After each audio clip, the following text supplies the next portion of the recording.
Hey Refuel, this is Wesley, and I hope you're having an amazing summer.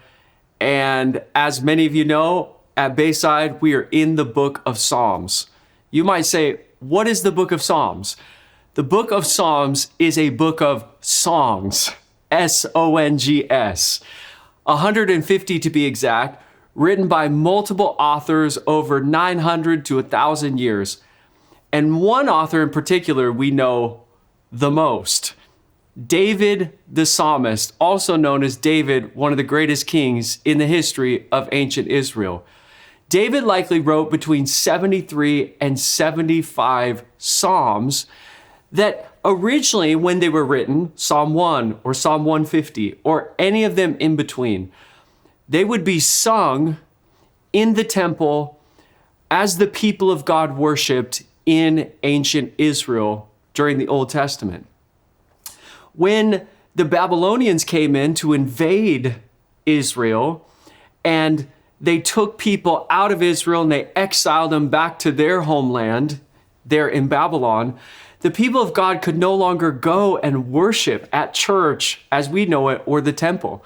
So they began to study and pray and meditate on the Psalms as portions of devotion in their relationship with God. Well, when they got back, they both sung them and read them and memorized them and prayed them. And later on, even in the New Testament times, post Jesus' death and resurrection, God's people were still singing the Psalms. And I want to just encourage you, worshiping God is one of the most important things that you and I can do as followers of Jesus.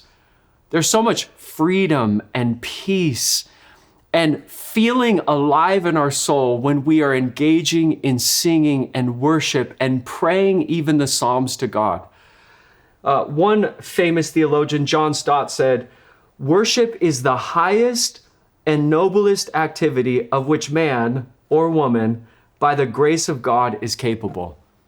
One of the greatest activities of your life is worshiping God.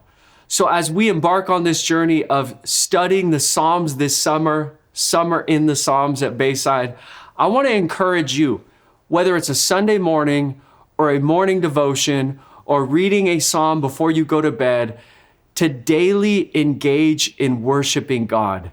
Trust me, there's nothing more important and there's nothing more satisfying in our soul when we engage in worship with God. Hope you have an amazing day. God bless you. Much love.